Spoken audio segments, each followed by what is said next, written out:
Happy गुप्त Navratri to everyone. क्या आप जानते हैं कि गुप्त नवरात्रों में जिनकी पूजा की जाती है, जो देवी के 10 रूप हैं, वो कौन से हैं? तो आज मैं आपको उनके बारे में बताऊंगी। 10 महाविद्या, 10 महान ज्ञान।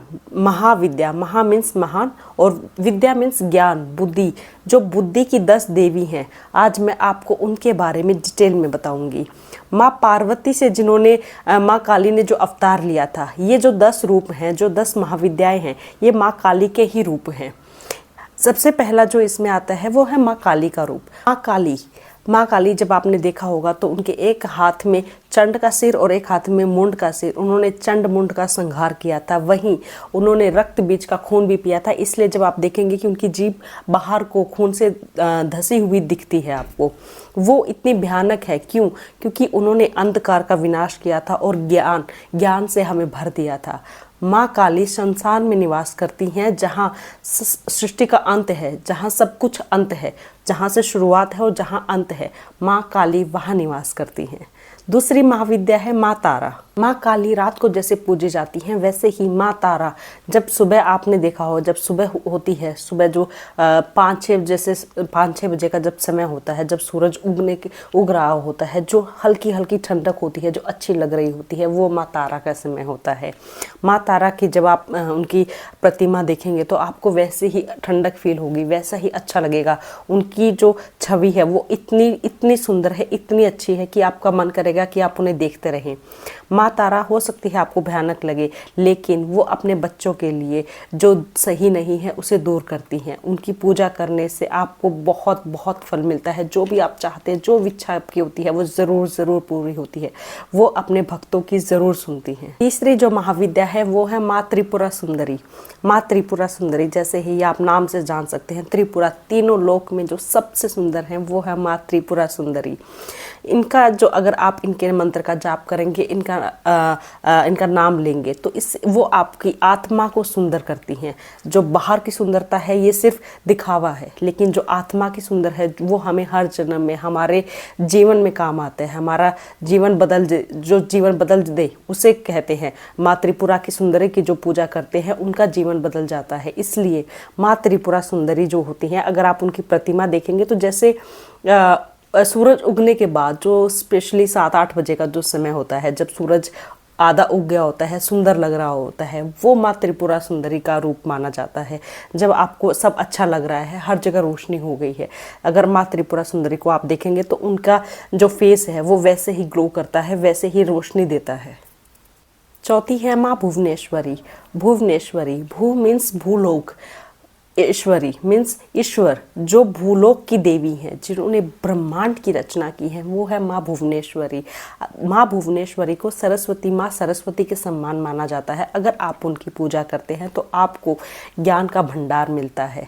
तो माँ भुवनेश्वरी जो हैं वो ज्ञान का भंडार है। अगर आप पूजा करते हैं तो आपको ज्ञान से, जो भी आप ज्ञान से, अगर कहीं ना कहीं आपको लग रहा है कि मुझे ज्ञान नहीं है, मुझे ध्यान लगाने में दिक्कत हो रही है, मेडिटेशन करने में दिक्कत हो रही है, तो आपको माँ भुवनेश्वरी के मंत्रों का जाप ज़रूर करना चाहिए। 5वीं महाविद्या है माँ भैरवी। माँ भैरवी, जिनका मतलब होता है भयंकर। माँ भैरवी जो हैं वो भैरव जी की पत्नी हैं, और इनकी पूजा करने से जिसको भी भय होता है, जो कि बहुत डरता है, जिनके अंदर, अगर मैं कहूँगी, कॉन्फिडेंस की कमी है, कुछ भी करने से पहले उन्हें कहीं ना कहीं हिचक जाते हैं, माँ भैरवी की पूजा करने से भय का नाश होता है। तो माँ भैरवी की अगर आप पूजा करते हैं, उनके मंत्रों का जाप करते हैं, तो आप भय से दूर होते हैं।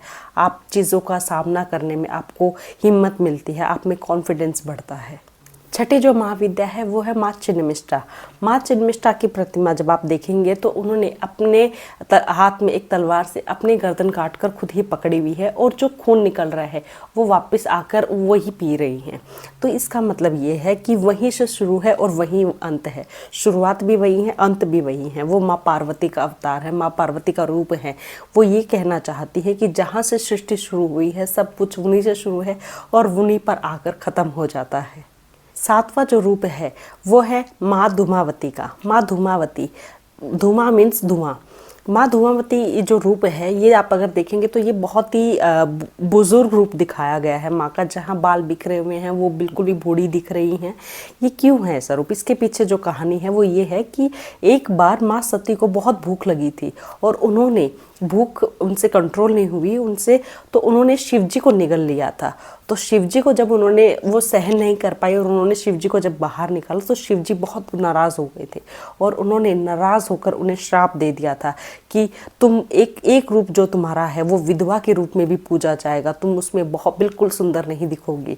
तो इसलिए माँ धूमावती उनका ये रूप पूजा जाता है। और जब उन्होंने शिव जी को निगला था तो उनके पूरे शरीर से धुआं निकलने लग गया था, इसलिए उनका नाम माँ धूमावती रखा गया। अगली जो विद्या है, जो महाविद्या है, वो है माँ बगलामुखी। माँ बगलामुखी, इनकी अगर आप प्रतिमा देखेंगे तो इनका सुनहरा रंग है, आभूषण पहने हुए, गहने पहने हुए हैं और पीले वस्त्र पहने हुए हैं। माँ बगलामुखी अपने भक्तों से बहुत प्यार करती हैं और अगर इनके भक्तों को कोई तंग कर रहा है, कहीं इनके भक्त परेशान है किसी चीज़ से, तो ये ज़रूर उसका निवारण करती हैं।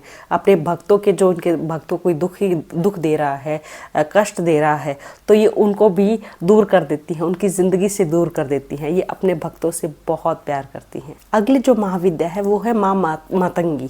माँ मातंगी जो इनकी जो कहानी है ये, कि एक बार क्या होता है, लक्ष्मी जी और नारायण जी शिव जी और पार्वती जी के पास भोजन के लिए आते हैं। जब वो भोजन कर रहे होते हैं तो कुछ भोजन नीचे गिर जाता है और उस भोजन से, गिरे हुए भोजन से जो उत्पन्न जो होती हैं वो माँ मातंगी होती हैं। जब माँ मातंगी उत्पन्न होती हैं तो सारे जो चारों देवी देवता होते हैं वो उन्हें आशीर्वाद देते हैं और शिव जी खुश होकर उन्हें वरदान देते हैं कि धरती पर तुम्हें पूजा जाएगा, तुम्हारे इस रूप को पूजा जाएगा, जो तुम्हारी पूजा करेगा उसकी हर इच्छा पूरी होगी।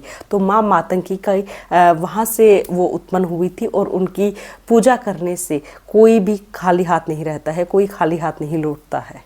एंड लास्ट और 10वीं महाविद्या है माँ कमला। माँ कमला जो है माँ लक्ष्मी का ही रूप माना जाता है। माँ कमला की पूजा करने से अगर आपकी ज़िंदगी में धन, नाम, सुरक्षा, जिस चीज़ की भी कमी है वो सब मिलता है। माँ कमला जो है वो शुक्र ग्रह से जुड़ी हुई मानी जाती हैं कि जो माँ कमला की पूजा करते हैं उनका शुक्र ग्रह अच्छा हो जाता है, उनका वीनस स्ट्रांग हो जाता है। ये है 10 विद्याएं जिनकी पूजा करने से सारी इच्छाएं पूरी हो जाती हैं। हैप्पी गुप्त नवरात्रि टू एवरीवन।